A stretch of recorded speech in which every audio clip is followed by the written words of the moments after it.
Salut!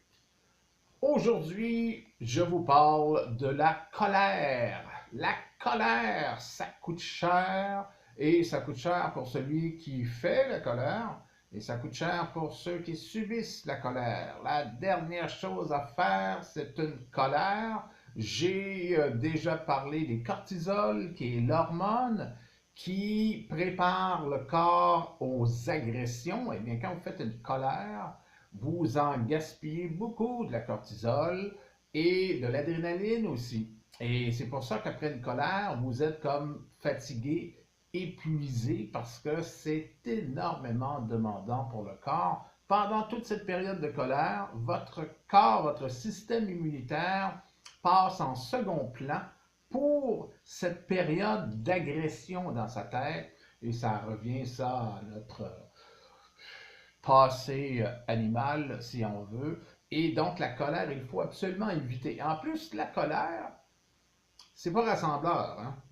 Ceux qui pètent des coches, j'ai déjà eu un employeur, il y a très longtemps, qui était un péteux de coche, piquait des colères presque à tous les jours. Et à ce moment-là, on était tous un peu sur la défensive et on s'éloignait. Tu restes pas près de la personne qui pète des coches, comme dirait l'autre, qui fait des colères. Alors, la colère, c'est en psychologie, je ne suis pas psychologue, mais j'ai fait des petites recherches. La colère est une émotion secondaire qui est le result, ça c'est en anglais, qui est le résultat, voilà, merci. C'est ça quand on vit dans un pays bilingue. Alors, qui est le résultat lié à une blessure physique ou psychique, un manque, une frustration, ce genre de choses-là. Alors, souvent, les colériques, dans leur tête, quand je pète ma colère, quand je pète ma coche, comme dirait l'autre, c'est un signe de force. C'est tout le contraire. C'est un signe de faiblesse. C'est quelqu'un qui est frustré, c'est quelqu'un qui a peur et qui, pour éloigner les agresseurs, va péter sa coche, comme dirait l'autre. Et physiologiquement parlant, la colère, c'est excessivement coûteux. Et pas juste physiologique, au niveau social aussi. C'est sûr que les péteux de coche, on leur fait de la place, hein, on les met un petit peu dans le coin parce que c'est pas très agréable. Alors la colère est une réaction de défense, de protection du territoire, ça remonte à loin. La colère épuise celui ou celle qui la fait et celle qui la reçoit aussi. Les personnes qui reçoivent la colère vont aussi émettre des cortisols pour se défendre contre cette agression-là. Donc, personne qui aime se faire épuiser par des péteux de coche. Qu'est-ce qu'on peut faire? Voilà le but de ma petite chronique. Eh bien, il y a des petits trucs pour éviter les colères. Le meilleur étant le sport.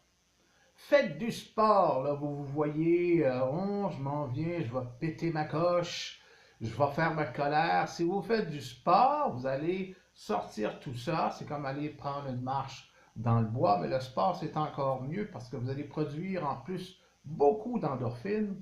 Le bois, c'est bien, vous en produisez aussi, mais le sport, c'est encore mieux. Le grand air, ça va vous aérer l'esprit. Allez prendre une marche. Si vous ne voulez pas courir, vous pouvez aller prendre une marche. Et les endorphines, c'est le contraire des cortisol. Donc, vous allez éviter votre colère et vous allez éviter la production de cortisol de votre entourage, ce qui sera beaucoup mieux pour votre popularité.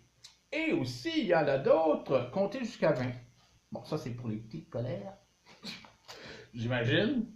Se retirer à l'écart. Bon, ça ressemble un peu à ça. Se retirer à l'écart, ça peut être, vous pouvez rester dans l'appartement à la maison. Écrire sa frustration. Ça aussi, ça peut désamorcer la colère. Un bain chaud. J'ai pas connu beaucoup de colériques qui se faisaient des bains chauds, mais c'est peut-être une bonne solution pour éviter la colère. Et ce qui s'en vient de plus en plus populaire, ici au Canada en tout cas, mais j'imagine que dans le monde, c'est à peu près la même tangente. La méditation. Si vous méditez, vous allez éviter certains problèmes. Eh bien voilà pour la colère et abonnez-vous.